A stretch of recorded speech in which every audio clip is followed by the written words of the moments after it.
The views, thoughts, and opinions expressed in this podcast belong solely to those expressing them and do not necessarily reflect the OSIP Foundation Incorporated or any other group or individual. This podcast may contain dialogue or subject material that could be considered for mature audiences only. All aspects of how you play the game and the OSIP Foundation Incorporated are protected by copyright and other state and federal intellectual property laws. Unauthorized use without the express written consent of the OSIP Foundation Incorporated is strictly prohibited.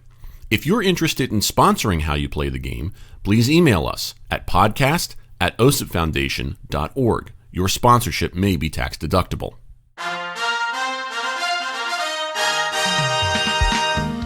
Well, it's that time again. No, it's not time for another round of GoldenEye with slappers only. It's time for How You Play the Game, the official podcast of the OSIP Foundation Incorporated. Yours truly, Jack Furlong, with you as we talk to you about what's going on as far as the world of sportsmanship is concerned. This is the first episode of the month of February. The year is thankfully 2021. Glad you can be with us. As always, check us out online at osipfoundation.org. Email the show. The address is podcast@osipfoundation.org. And on social media, facebook.com/OSIP Foundation and Twitter and Instagram @OSIP Foundation, hashtag How You Play the Game. Across the way on the screen, as always, the producer engineer, Mr. Sean Ryan. Sean, hello. How are you? I'm great. How are you? I'm still here, and that's better than the alternative. That's true. So we have another fantastic episode for everybody today. Our guest today has written a number of books. The one we're focusing on today is called Getting Gamers: The Psychology of Video Games and Their Impact on the People Who Play Them. This man has a PhD, so he's automatically better than us at everything, including arts and crafts and the guitar, which makes, I think, Sean and I considered tools, and that's just a Family Guy quote. But our guest today is Dr. Jamie Madigan. Jamie, how are you? Thanks for being here. I'm doing great. Thanks, Jack. Sean. I'm happy to be here. It's a pleasure. Your book, Getting Gamers, was so integral to, I think, our message just in the beginning as I'm reading it, because it talks about topics related to competition, sportsmanship, and the like in the realm of video games, which probably could not be more apropos right now as we try and wind down the pandemic, because we've had so many people quarantined.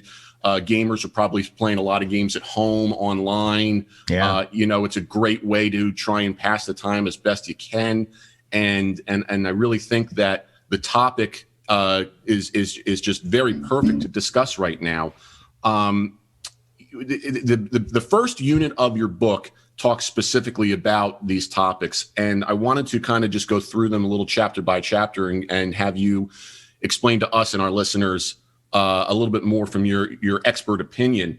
The first chapter of the book is so, I just love the title because it just hits you right in the face. Why do perfectly normal people become raving lunatics online? Yeah. And Sean, you know this from personal experience, right? Because you're a raving lunatic online and on the golf course. So yeah. He's going to let me have that with a 9-iron when I see him later this week. So, but probably not like at the grocery store or at home, right? Right. Yeah. Exactly. Yeah. Well, first of all, Sean doesn't come over that often. Well, because of COVID. Yeah. Exactly. I think Sean only would come over to watch The Mandalorian with me on my Disney Plus membership. So. That's his way of saving $7 a month. This is the way. This is the way. There's an interesting story in the chapter where you begin by telling us about Jeffrey Lynn, who's another PhD. He wanted to tackle the issue of player behavior. Tell us a little bit about what he was looking at due to the lack of consequences, player anonymity, and those types of topics that you begin to address as you begin your summit here in the book. Yeah. So Jeff Lynn at the time was part of Riot Games, maker of League of Legends, which is in some circles kind of a notoriously difficult community. It's a tough game to get into, and people, some of the people that play in it take it very seriously. And you hear stories about people bouncing off of that game and that community just because they encounter, they have bad experiences. So he was part of a whole, I forget the name of the team, but like a player behavior team where it was like a cross-disciplinary group of people from, psychology and computer science and other disciplines, where they all came together and tried to figure out, like, how do we solve this sportsmanship problem or lack thereof? And they experimented and tried a lot of different things and looked to the psychology literature for a lot of ideas on things to play with to try to get people to behave themselves, when they get in these very small, like 5v5 teams of players. And one of the things amongst many that they looked at was this idea of de-individuation, like where you kind of meld into a group and start to feel less like an individual and more like a member of a group. And the fact that when that happens, you start to look to other members of the group for cues on how to behave. So one of the truisms is that, when humans don't like uncertainty, right? So we try to reduce uncertainty however we can. And one way that we do that is by looking at the people around us. So if we're in a group and we're a stranger to that group, and maybe we're trying this game out and we're not sure what's going on or what the community is like or what sort of behaviors are expected, we'll just look to the people around us to see, like, okay, should I throw slurs out? Should I behave myself? Should I, congratulate my team? Should I yell at my team for doing poorly? And even if this sort of stuff happens unconsciously, people often do it. And so the team there kind of looked at a number of different strategies, like, okay, what if we stacked the deck in favor of sportsmanship in a number of different ways? Like, what if we had people who are friends with each other outside of the game, like they're on a friends list? What if we tried to pool those people together into those teams of 5 so that, their friendliness would sort of set the tone for the rest of the team right off the bat, and people would pick up on that and be more sportsmanlike. They experimented with like a bunch of different things around like banning and muting players to keep toxic, chat and comments out of the discourse.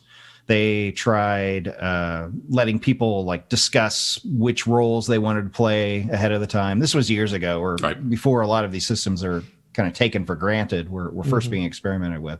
So they did a lot of work around this idea of like, well, people are going to look to the environment for cues about how to behave. People are going to look to those they see as in authority for cues on how to behave when they're not sure of the situation that they're in.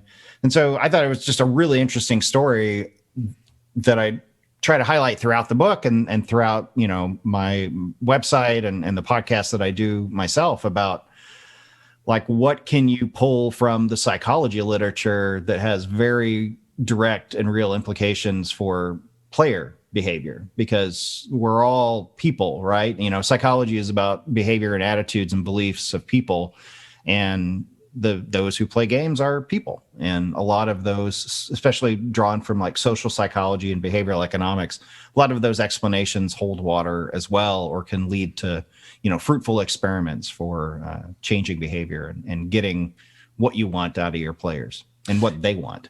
Right. And you mentioned the key word of de-individuation, which was kind of the theme of the entire chapter. Do you think that it is as simple as saying we don't like uncertainty, we look for cues from the group to tell us how to react, or is there more to, or anything else that allow, I would imagine there are more catalysts that speak to what continues to influence it. But if de-individuation is the main culprit, what about it can we look at and say, okay, what has to change here? Is it because it seems like some of those things might be too tall of an order depending upon the technology that we may have, or you just can't regulate everything. Is there a solution to the de-individuation problem? Yeah, and as one of my professors used to say, like every output has multiple inputs. Like there are multiple causes for every behavior, and you can look at them in one at a time and in groups and try to shave off variance and try to shape behaviors. And you're going to do it in multiple ways, and situations are going to be different. But yeah, I think de-individuation and anonymity are one thing that you can look at. And the ways that you do that are lots, all of the things I just described that Riot tried to do, getting people to feel more like a sense of community, leading by example of having, prominent members of a community sort of set the tone, because we know that like leaders in any sort of group have an outsized effect on setting the culture for that group. So leading by example, getting players with higher status to behave themselves as well and lead by example. And there's all kinds of things you can do, like reward people for good behavior, have that kind of honor system or that player, what's it called? Like where they recognize each other and give each other kudos and you get a score based around your good behavior. But yeah, I think a lot of it is that you're not going to be able to avoid some of that anonymity and some of that feeling like you're a member of a crowd more than you are an individual. But are lots of tools in the toolbox that you can experiment with and you can play with. And, sure, at the end of the day, some people are just assholes, right? Yeah, of course. So, you're looking at two of them right now. So that tail of the distribution that you're just going to have to either accept or ban or get out of your community somehow or somehow mitigate, their behavior. And I did like a whole podcast episode with an expert who studied trolling, in online spaces. And that was kind of her consensus as well. Is like the reasons that people do some of that behavior is wholly independent of playing the game. Like they're just doing it for their own entertainment or to develop relationships and even friendships.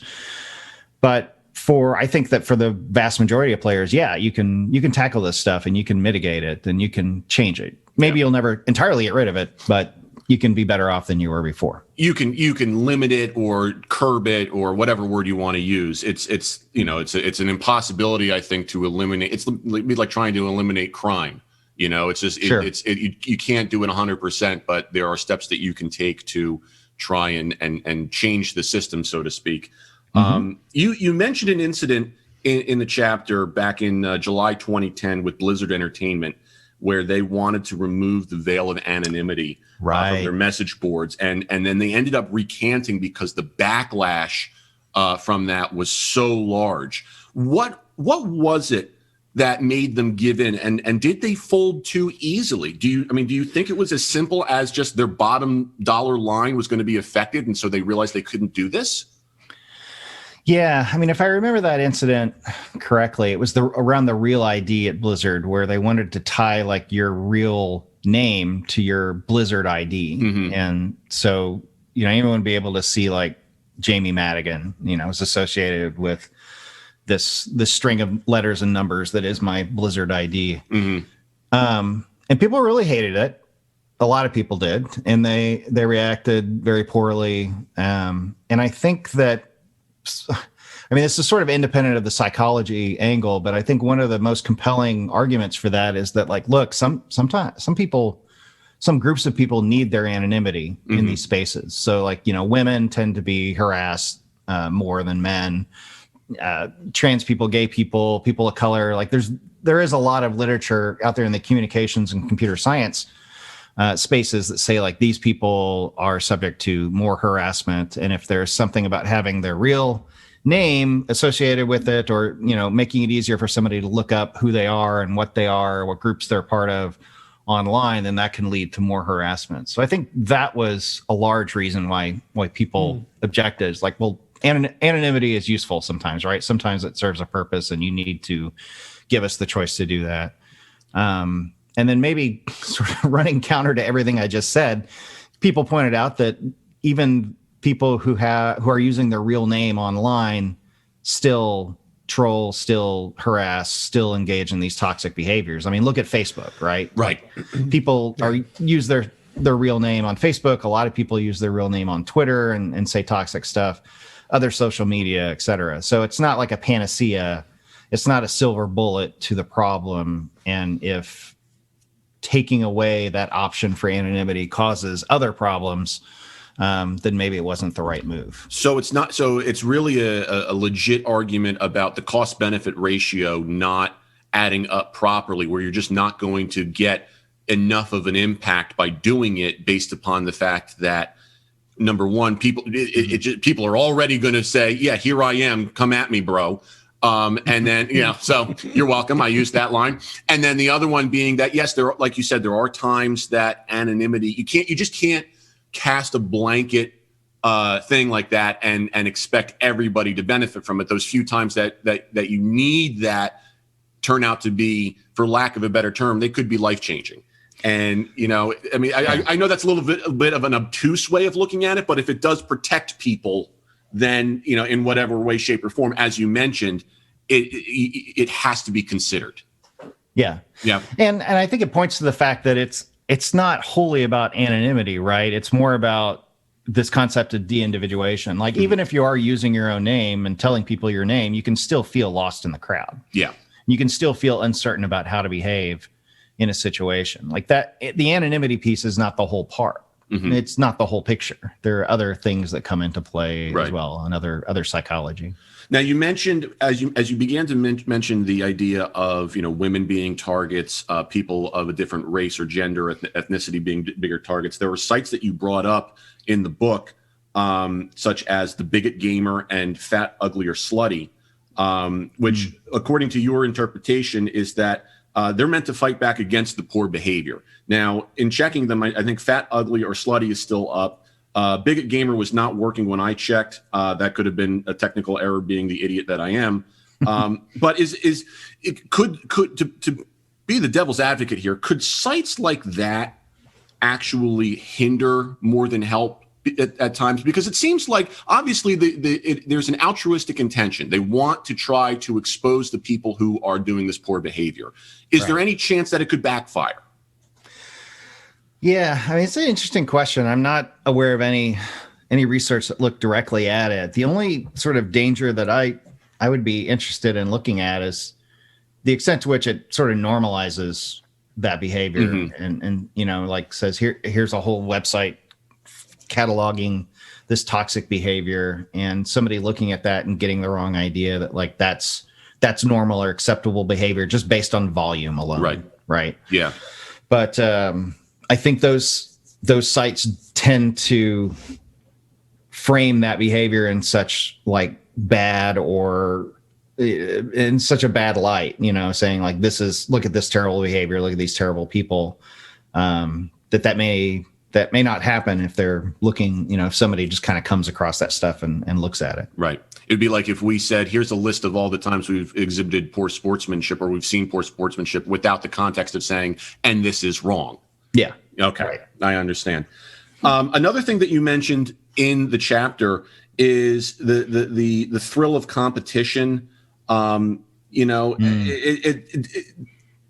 much does that play into being a catalyst for poor behavior? Because, I think we've all been in situations where we're competing, whether it be athletic, non-athletic, whatever. It can be a job interview. It can be a baseball game. It doesn't matter. There's a situation where something is wagered, for lack of a better term, and there seems to be a part of us that, if we were to succeed, sometimes that type of poor sporting behavior comes out almost without us knowing it. Is there a way to change that? Does that warrant a change, or do we just simply need to curb the behavior without eliminating it? Where you can say you can be excited, you just have to be careful for not saying things that cross the line.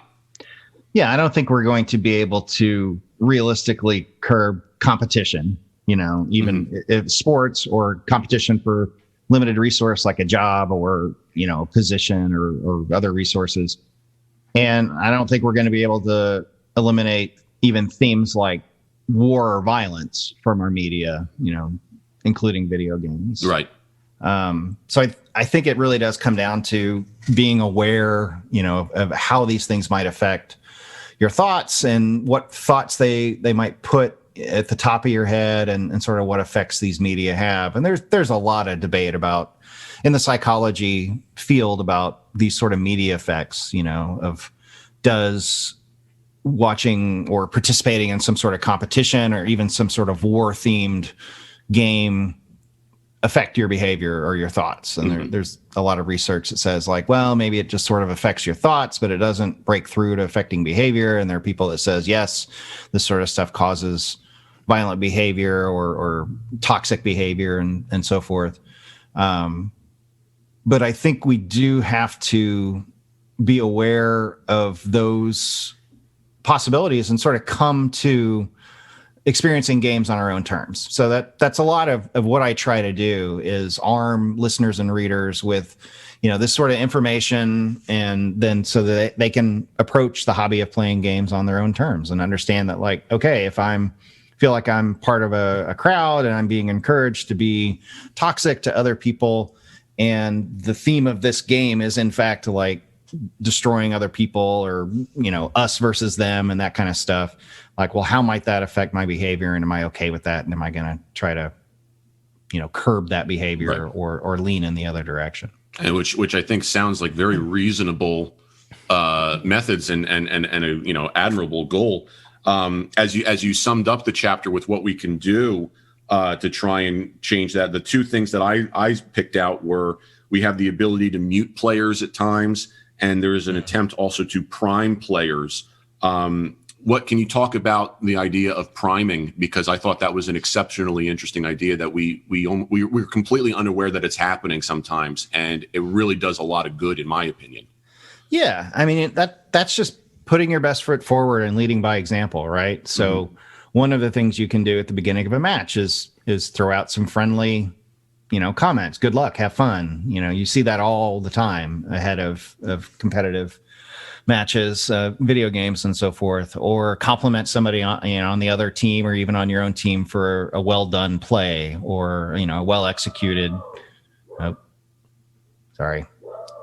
My dog is going off. I was going to say, I thought my ex-girlfriend was at your house.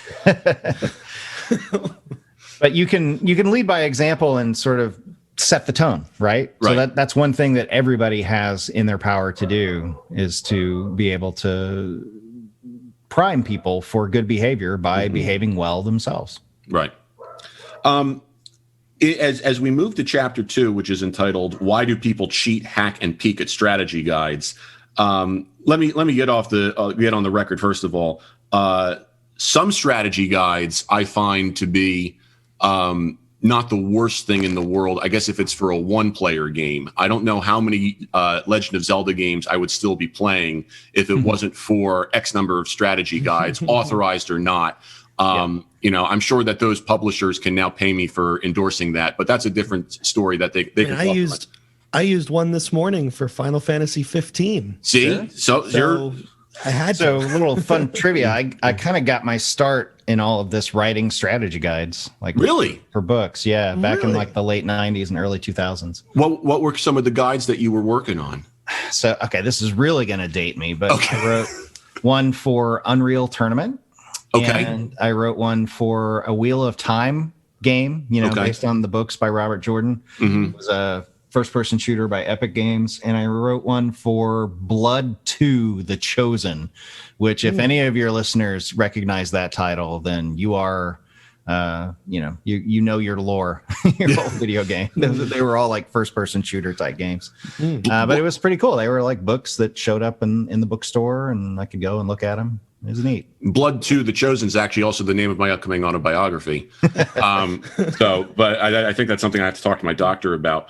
There are websites out there such as fpscheats.com, project7.net that have monetized the business of cheating.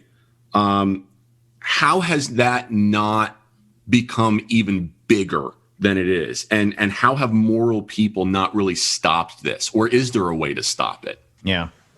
I think it has, in a way, it has become bigger. And by the way, I'll draw a clear distinction, as you were suggesting earlier, between using, strategy guides and purchasing executable, cheat programs like wall hacks or aimbots. And so those are two totally different things from every angle. But the use of the latter has become a big deal because you see so many companies investing money in anti-cheat measures and banning measures and detecting, those sorts of things. And you see it in the rise of games as a service, where you have games that you have to be connected, to a server in order to play them. And that allows the developers to monitor the information you're sending back and forth for signs of cheating, for signs of using these programs. And so it's this arms race between the game developers and the cheat developers to keep ahead of each other. And, a cheat developer will put something in place, and then the game developer will figure out how to detect it and ban those people and take away their accounts and all that sort of stuff. So I think the fact that you don't see people cheating left and right is sort of belies the fact that a lot of resources are being invested in combating this stuff. Mm-hmm. Kind of reminds me of the South Park episode of World of Warcraft, where they have to get the sword in from Stan's dad, and there's the big guy who I think at one point had the nameplate that said Leroy Jenkins on it, and so I keep quoting. Favorite episode. It's a great episode. Mom, more hot pockets. Mom, bathroom. Oh man, you mentioned the Valve anti-cheat system. Mm-hmm. Can you talk about that and whether or not labeling someone as a cheater works to stop cheating? Yeah, boy, I'm trying to remember exactly what I wrote there. So I think the idea was around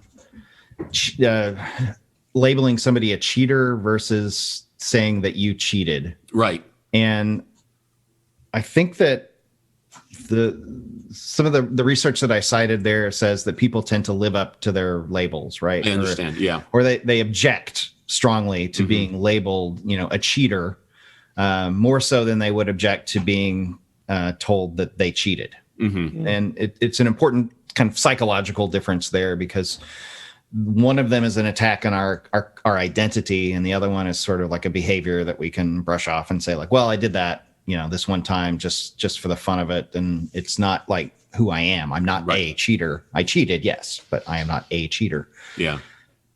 So yeah, I mean, labeling or threatening to label publicly, especially somebody a cheater, and to attack their identity and their reputation is potentially powerful weapon, and people will react poorly to it, maybe to the extent of getting new accounts and replacing their old one and starting over, or trying to find some other way around it.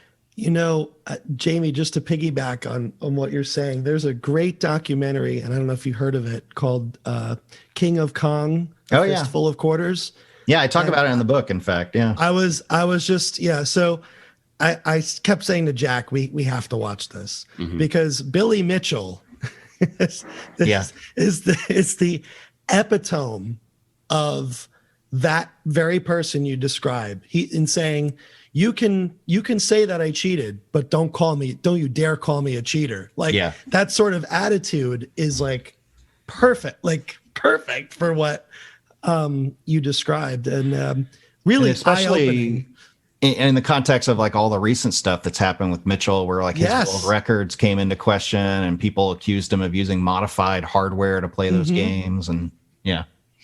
And I'm listening to that, and it's for me, it's ringing bells when it comes to the steroid era in baseball to a certain degree. I know that there are, again, we that's a kind of a topic for a different show, but can you, where do you label some of these potential Hall of Famers as cheaters, or did they just cheat? And and that's a very gray area, and how we laud them is always up for debate as a result of that. You're in St. Louis, so I think of Mark McGwire and what went on in 1998, and how we look back on it now. It's the home run derby. Yeah, it is. It's a completely, and at least with him, he came out and whatnot and said, admitted this eventually. But there's just a lot of debate to go into that about, do we label these people as cheaters, or do we just say that they cheated, and how do they respond to that? So I think that the psychology of that is very, very interesting, and it could be used. I think, like you said, there are many tools in the toolbox. That seems to me to be an incredibly important one when it comes to trying to curb behavior and promote better sportsmanship. In that, if you appeal to that, there seems to be, the cost benefit ratio seems to tilt in your favor. Yeah. I mean, we're very social animals, humans, and our reputations are often very important to us. And so anything that threatens that and thus threatens our own sense of identity is a powerful lever. A lot of times. Talk about loss aversion, if you will, and how that plays into a person's desire to potentially cheat. Yes, loss aversion, one of my favorite topics, actually, and it comes from a bunch of research that was done by a couple of guys, one of whom won a Nobel Prize in economics. But he's a psychologist by training, and a lot of this has to do with psychology. Loss aversion is just the fact that, a loss of something hurts more than an equivalent gain feels pleasurable. So losses loom larger than gains. So if I lose $5, I feel bad more than I feel good if I find $5. Makes sense. And we will go to disproportionate ends to avoid losses relative to the things that we'll do to get an equivalent gain. And, you see this show up in game design all the time, where people or game designers will sort of try to frame things differently to avoid them feeling like a loss, and maybe make them feel like somebody else's gain, or it's not a gain, but it's not a loss. It's something I didn't gain. Like, one of my favorite examples is I had a guy named Jeff Engelstein on my own podcast, who's a board game designer. And he wrote a book about this whole topic of loss aversion. And he was talking about a game that he was developing, and it was like a race type of game where it's like the first person to get all the way around the board wins, like Sorry or any of those kinds of games. And it had like a F1 racing motif to it. And I forget exactly like what it was, but there was some mechanic, or, if you drew this card, or if this thing happened to you, then you had to go 5 spaces back. Like, you had to put it in reverse and back up 5 spaces.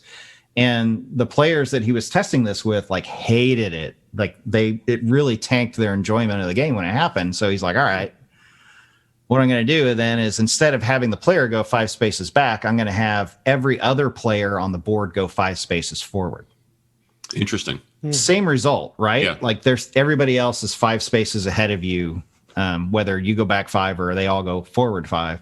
But players did not have that strong negative reaction to everybody else gains 5 that they had to I lose 5. Interesting. It almost seems like it could speak even to topics like gambling, where if I go to a casino and I lose, X amount of dollars playing whatever game, I understand that, like, I may, like, I first of all, it seems like it would fuel me to say, I can't believe I lost this much. So it's going to almost fuel me to say, I got to get more money and get back out at the table.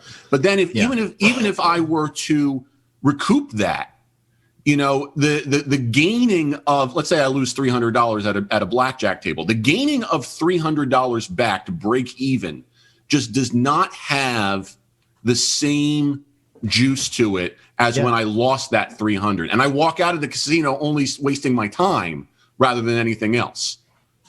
Totally. Yeah. That's why people that sting so much, and they want to get back there and get back at least to where they were when they walked in. Right. Do you think it's as simple as saying that everyone cheats a little bit and we have to just keep it to a minimum? I'm not sure that everybody cheats a little bit. Okay. I mean, cheating, especially in the chapter that I wrote here, it's fairly narrow in definition, right? It's like doing something to break or circumvent the rules. Okay. And it's not looking up a solution to a puzzle, like that sort of stuff. I see. And even, I was most interested in the context of cheating in a way that hurts other people or puts you at an advantage in a competitive environment. I see. Like okay, install your little save file editor for your single player games. Yes, that's technically cheating, but it's not as interesting a problem or even as consequential a problem as installing an aimbot that lets you land headshots from across the map 100% of the time. Right. Yeah. I mean, I understand. So it's not, if we change the context, so to speak, or adjust the context to what you're saying, you're not hurting anybody if you check out a strategy guide for a one-player Zelda game. But when you are, doing what you said, an aimbot for something like that, where now the other person who is a complete innocent bystander loses all liberty as a result of this, where you've got a different problem on your hands with that. Yeah. Okay. Yeah. I understand. Although, individually, there are some, I'm trying to think of a situation. So like the Game Shark for the N64, right? Is essentially a cheat box. I mean, you could all these codes that you can put in. And heck yeah, it was. That was fun. Do you still have yours? Because my buddy still has his. No, I still have one. You still have one? Okay. But see, here's the thing for me though. Like on an individual level. So when I played Turok Dinosaur Hunter, there was that the God mode where you can just get an infinite amount of lives, infinite health, all the weapons, all the ammo. Mm-hmm. Almost feels like if I'm going, it almost makes me a little bit angry that if I did that before trying everything else, that's more of an individual thing on my part. But this brings up the point that I often bring up with Jack is the sportsmanship of individualism, whether that's like within the context of a single player game, whether that be golf or bowling, or if you're so angry with yourself that you're beating yourself down, that's poor sportsmanship that's like redirected towards yourself. At least that's how I see it. So if I play Turok Dinosaur Hunter and I get to the very end and I don't need any cheat codes, I feel much better.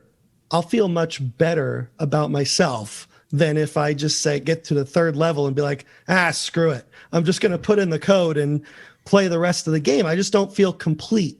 But I guess that's more of a personal preference. But I guess I think there is a degree of sportsmanship with the individual when it comes to that sort of thing. Yeah, and not all games and not all situations are equal, right? So I have a terrible confession for you guys here. This is an exclusive. Oh, looking forward to it. I cheat in single player games. I've never downloaded a trainer or an aimbot or a wall hack or anything like that. But like, for example, there's this game. It's still in early access, but I fell into a deep hole with this game called Satisfactory. And it's a game where you build it's from a first person perspective, and you like harvest resources and build these giant factories. So you're building like buildings and machines inside of them and so forth. And at a certain point, it got too difficult for me to really do what I wanted to do from that first person perspective, where I was just like stuck on the ground, just like looking up, and maybe I had to like climb on top of other buildings to get the angle I needed to place these pieces. And eventually, like, the game gives you a jetpack, but that's like way, way down the tech tree. So I downloaded a mod that let me fly, and I was able to build the buildings that I wanted, and so forth. And I've done that in other games where, like, man, this encumbrance system in this role playing game is terrible, and I'm constantly like wasting my time, like adjusting my inventory so that I can get back to playing the game. And so I'll use a cheat code to eliminate encumbrance or something like that. See, now, and that is in service of me having fun, and that is in response to a bad game design from my point of view. I was just going to say, like, the developer, if you're doing this factory building and this where you have this, where you're confined to an area, and it would behoove the developer to make it sort of a top-down view, right? I mean, rather than first person. So that's what I was going to actually say, that it could have been a fault, of the developer in that case. Yeah. And I think communities will develop their own sort of norms around whether or not that stuff is acceptable. Like in the Satisfactory community, using a fly mod is standard. Like people sharing their factories on YouTube, everybody knows that they use that. But reporting the world high score on Donkey Kong to Twin Galaxies, they are very serious and strict about that stuff, that you don't use like a modified motherboard or a modified game board or any sort of assistance on that kind of thing. So it varies from game to game and community to community, but there are some things that are clearly beyond the pale everywhere. If you download a wall hack or install a lag switch or something like that, then even the person doing the cheating knows that they're cheating. Now here's another exclusive. God mode is actually Sean's stripper name. Oh, so if you ever come across that on the internet, close down immediately. And I don't take singles. At least fives. Okay. A better stripper name than IDKFA. Yeah. No, there's a real deep cut.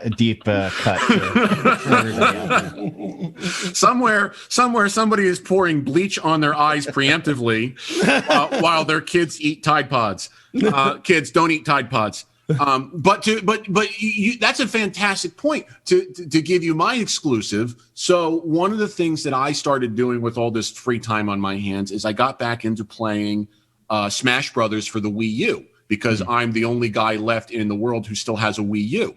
And I realized that X number of challenges that are in the game that they want you to beat, they give you the opportunity to customize your character in order to help you beat that. And there seems to be, or at least the way I originally interpreted it was, I don't need to customize these characters. The game gives you these characters, and it's up to me to master using these characters in order to beat it. And as I'm going, I'm like stumped. And I'm like, I can't beat this. There's no way, no human being, unless they are modified themselves, can beat this. And that's when I started using the customizations, and all of a sudden I was like, I can beat this now. I don't believe it, So if the game designers didn't put that in there, it's almost like, well, why would you not use it if it's in there? So it really grazed that area. And again, now the game is enjoyable again to me. Now I'm doing things that I couldn't do years ago as a result of it. So if I'm not hurting anybody else, does that, if enjoyment is an economically measured thing and tangible, it seems like it would go up for me as a result of being able to customize characters, which to some people might be considered cheating, but to other people, that's part of the game. Yeah. So it's a really interesting topic to look at, because it forces us, at the very least, I think, to examine the gray areas and the boundaries of maybe what some of our preconceived notions are. In chapter 3 of your book, which is entitled "Why Are Fanboys and Fangirls So Ready for a Fight?" And I believe that at any local Star Wars convention, you will see this. Mostly, again, attended by Sean, because he has, I think, at least a double-sided lightsaber that he uses in somewhere. Okay, it's on the wall next to your giant Lego Star Destroyer, right? Yep. Yeah, I knew it. I'm jealous. Don't be, because Sean has a lot of time on his hands. And that's the pot calling the kettle black. Talk about the key phrase in this chapter, which is cognitive dissonance, because I found this to be so universal, even outside of games. I wanted to really highlight this. Yeah. So cognitive dissonance is like, it's a pretty old concept in psychology, and it basically describes the discomfort that's created from trying to simultaneously hold two beliefs that contradict each other. So, trying to say this thing is good and this thing is bad, and believing that at the same time. We tend to avoid cognitive dissonance. So this sort of sprouts a whole other set of biases and patterns of thinking, where in order to avoid cognitive dissonance, especially like between our behaviors and our espoused beliefs, for example, like, I say this thing is bad and then I do it myself, for example, we'll downplay information that causes that cognitive dissonance or downplay information, cognitive information that says one thing when we're doing another. So we'll try to find ways to equivocate and interpret things differently and set things aside or come up with wacko conspiracy theories that explain how we can hold these two things true at once. And having those sort of ambivalent thoughts of feeling that two contradictory things are true. Mm-hmm. Now, when I was reading about cognitive dissonance in your book, it was around the time of the 2020 elections, and I got to preface this by saying any political discussion here is general, not trying to take any sides, push one thing or another. The reason that I bring it up is because I realized that seemed to be cognitive dissonance seemed to be rampant in that, because people seem to believe in perhaps one candidate over another or one issue over another, and they almost force themselves to fight the antithesis in the name of their original belief system. Candidate A believes what I believe, but when it comes to issues X, Y, and Z, he or she doesn't. Therefore, I have to somehow reconcile that cognitive dissonance within my own belief system so that I can continue to support this candidate in full.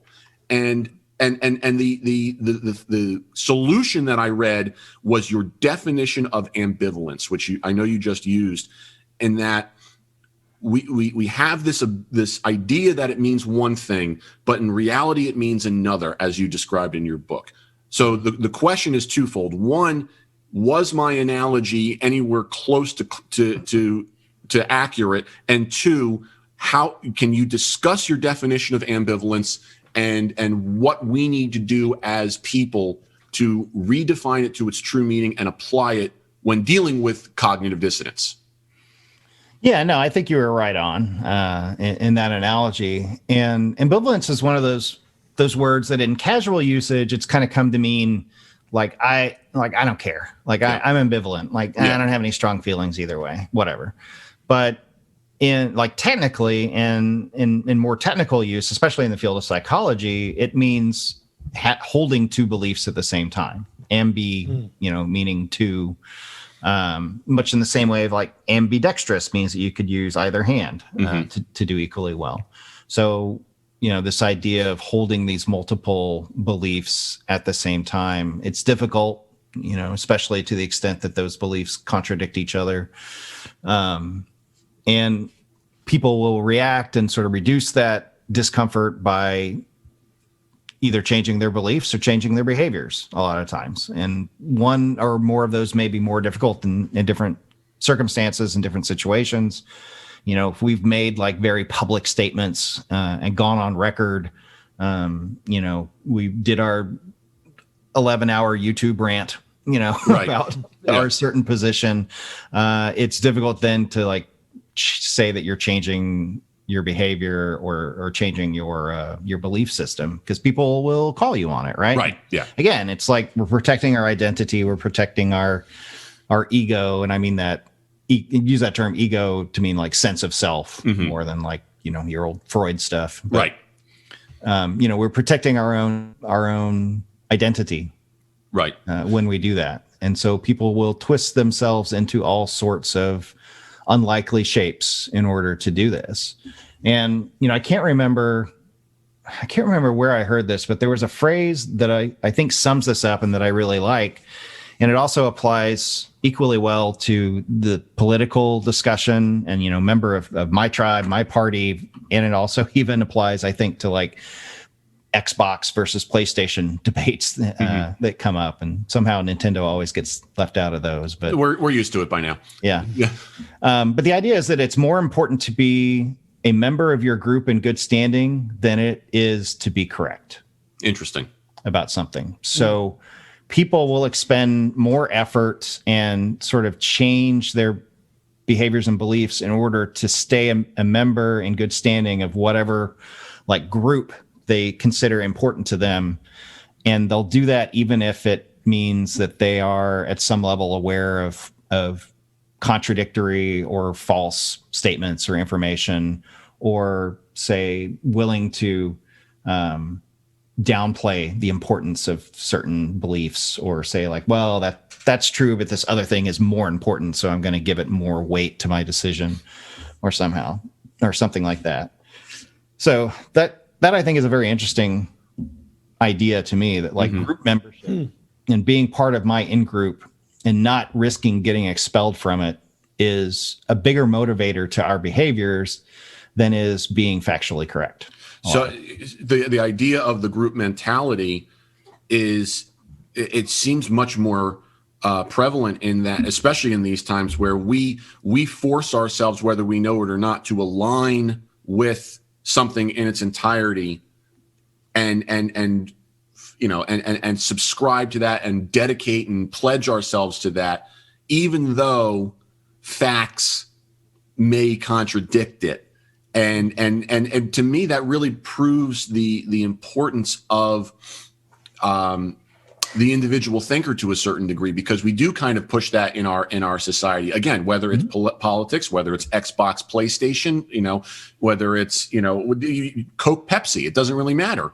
You know, it's you know, we force ourselves to say the group mentality, which I guess really ties it back also to why, you know, perfectly normal people become raving lunatics online, because they want to be part of that group. And that is so much more subconsciously important than having the ability to individually say, well, I believe this, but I believe that. And I recognize that there's not, it's dissonant, and there's something's not right there, so to speak, but I accept that, and I'm willing to sit and struggle with that.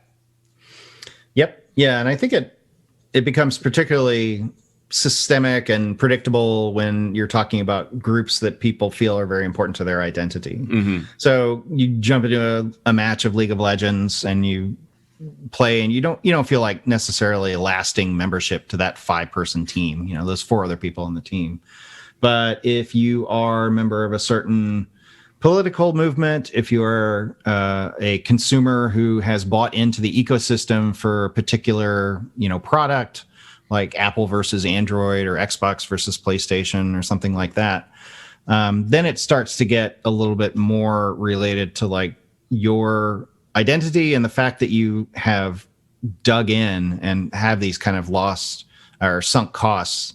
You know, I've spent so much money getting into this ecosystem, for example, that, you know, Apple has to be better than Windows, you know, that kind of thing. And I wrote about that in the book. And at the time that the launch of the Xbox 360 and PlayStation 3, I believe it was. I think that's what it was. Yeah. Yeah. And those console wars that happened there. Another South Park topic. Yeah. Use that as kind of a framing device. And this sort of thing is more pronounced, or I think more likely to happen, even though we get the attention seems to be the cases where like the truth, you know, and I'm putting up air quotes here, or even truth without air quotes, like, do vaccines cause autism? No, they clearly don't. Like the science and all evidence says that they don't. Like that is sort of fascinating because it's so extreme, because people are banging their heads against something that everybody else knows is true. Right. But I think it shows up other more subtle places like the ecosystem buy-ins that I talked about, or fandom, you know, Star Wars versus Star Trek versus Doctor Who versus whatever Sean's into these days. Yeah.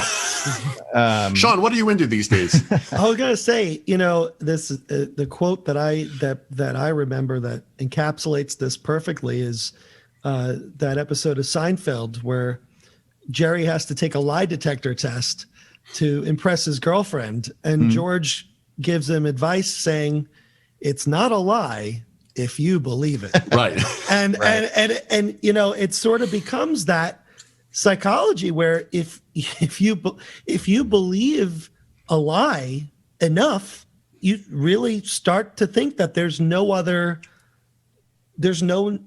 existence, like this is it. You know, I refuse to believe anything else because you've built it up in your head so much.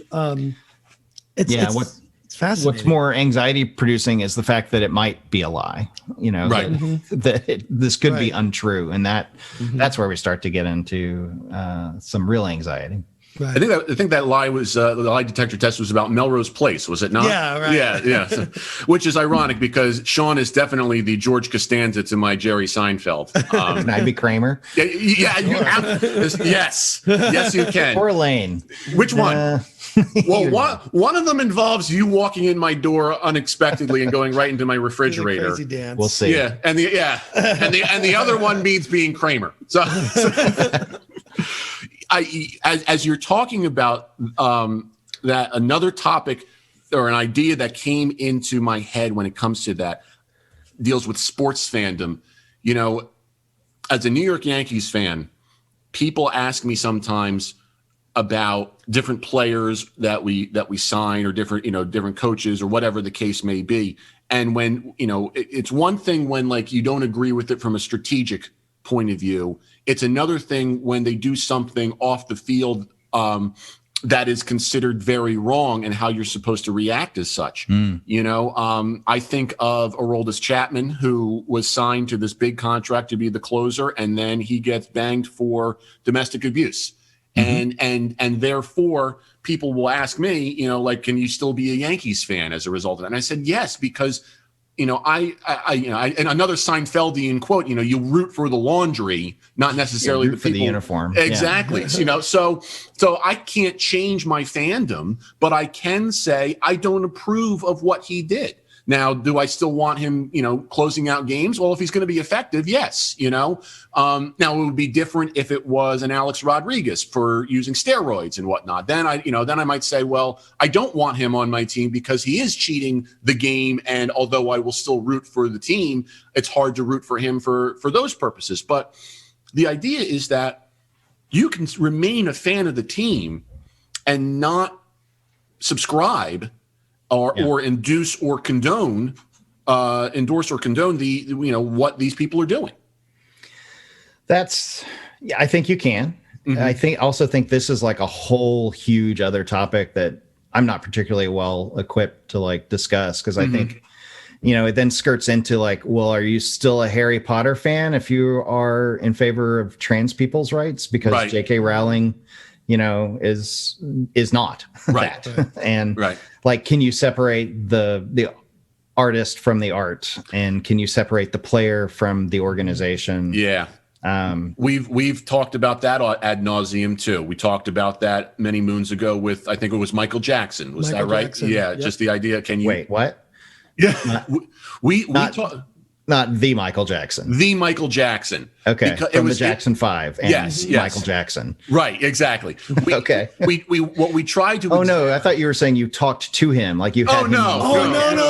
no. Like that would have had to have been a while back. That was a seance, and it was really weird because this dude shows up to my door. He doesn't have a nose, and he keeps saying that everything is ignorant. And I was like, "Are you Michael Jackson?" We just hired our friendly neighborhood necromancer. Exactly.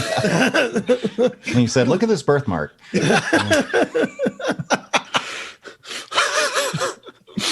I've had girls say that to me on a date too. It's kind of the same thing, but Right. yeah, it's the same idea in that, can we look at his art, his music, and separate that from the person that he was, and the debate rages on, and there is that level of ambivalence that has to continue to form. It has to the debate must continue, I think, because it will always be evolving, and it's better, in my opinion, to continue the debate carefully and properly rather than to avoid it and just say and wash your hands of it, because you're not going to make any progress that way, because there are too many things in society where you need to have that level of ambivalence and continue that dialogue, because that's the only way that we're going to have better sportsmanship. We're going to, compete fairly. We're going to respect one another.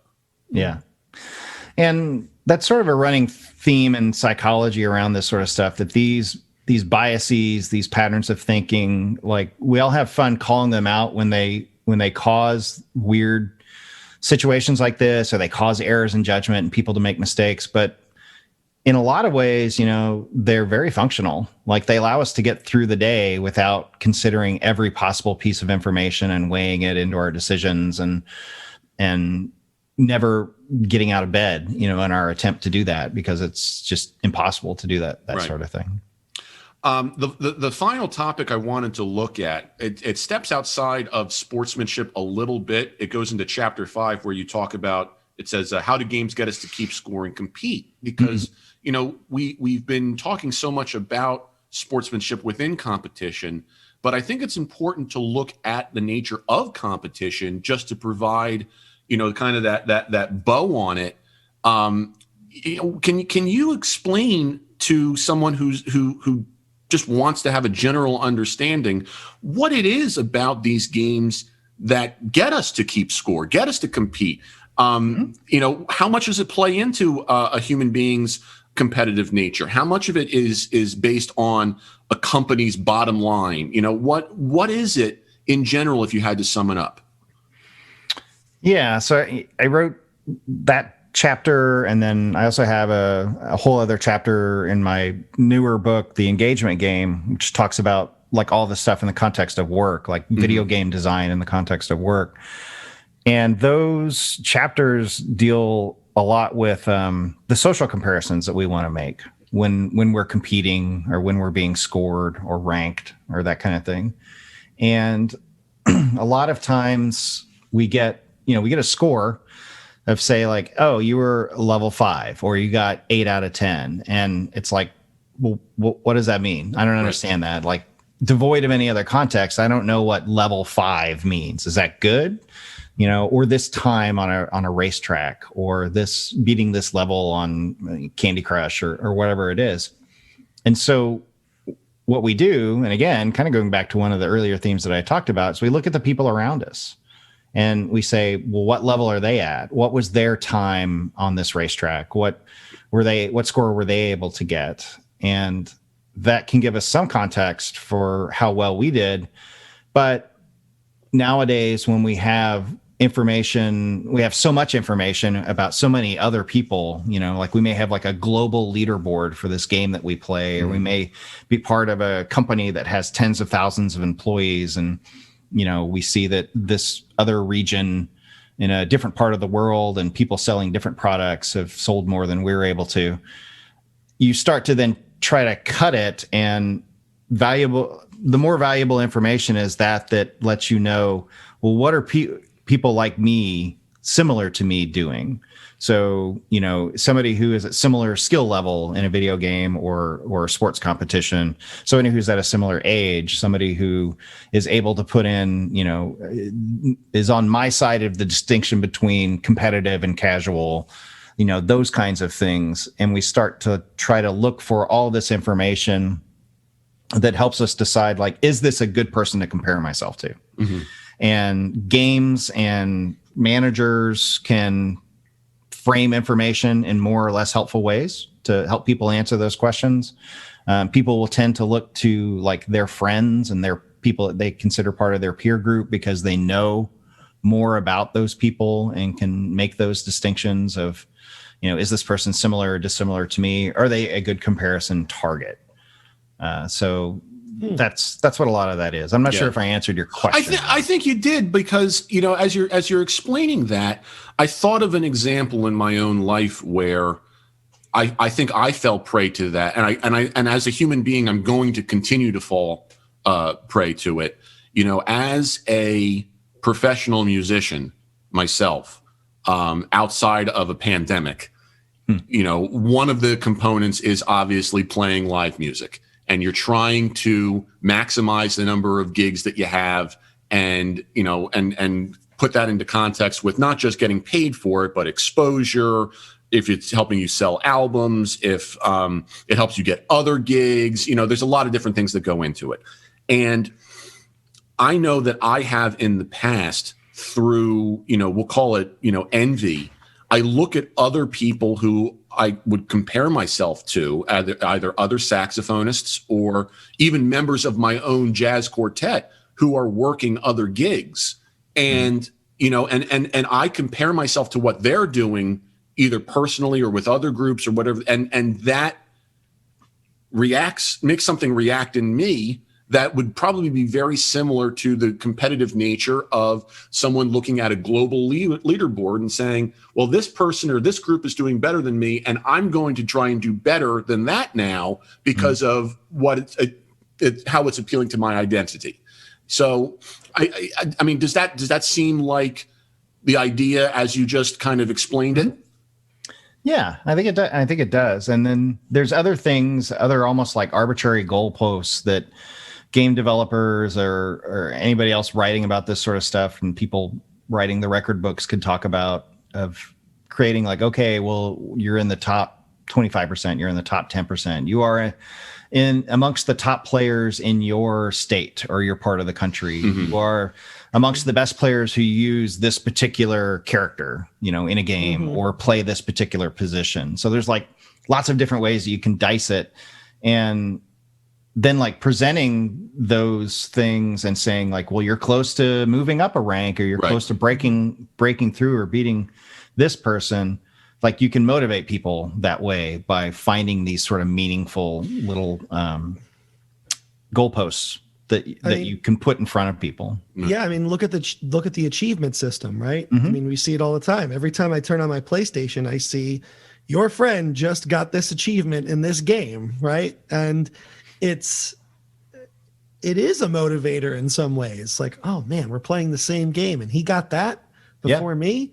I know that guy. That. I could beat him. Yeah. I want that now. Yeah. I want to do that. So I'm going to try it. Right. So yeah, I think it's also a big marketing tool. I mean, it encourages you to play the game for longer. It encourages you to get the downloadable content and all the add-ons. And,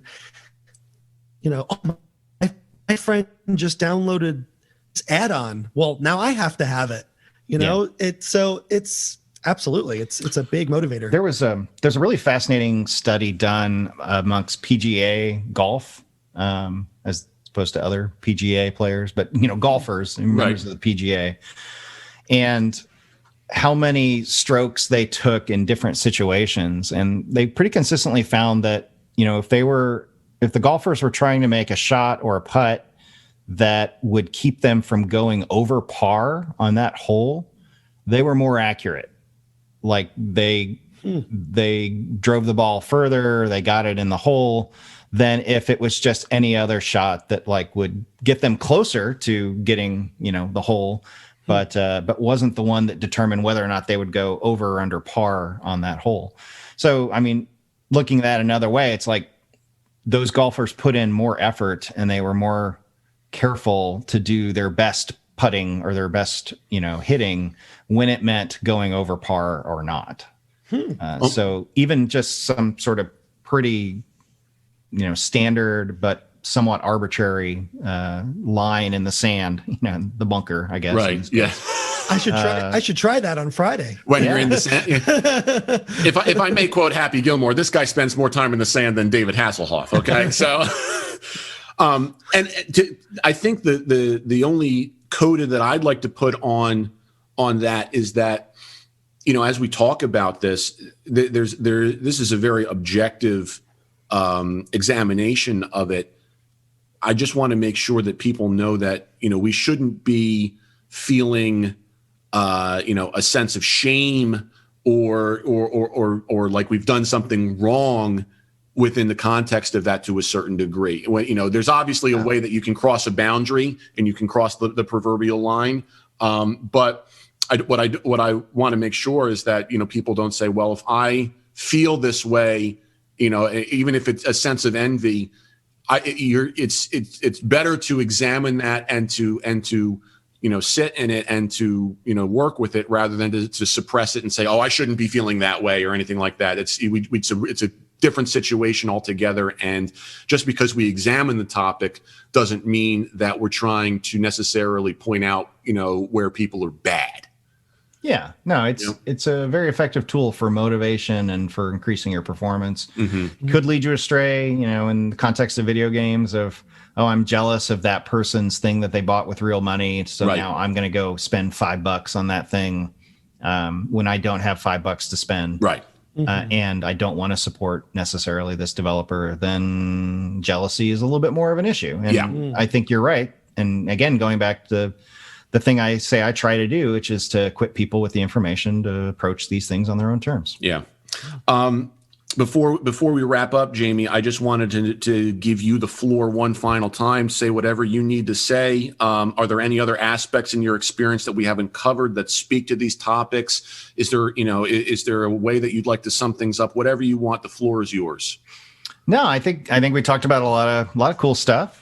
Covered a lot of ground in this conversation, and I am just, I'm a video game booster and I'm a psychology booster, and I love when those two topics come together. And I think applying them to, sports is equally valuable and yield similar rewards. And so I love it when people dip into the psychology literature and apply it to contexts that are not, college freshmen sitting out and filling out questionnaires like a lot of psychology literature is, but use it to answer very, very practical problems like, how do I design a game better? How do I motivate players to practice harder? How do I tell if I'm happy or not with, the results of my performance?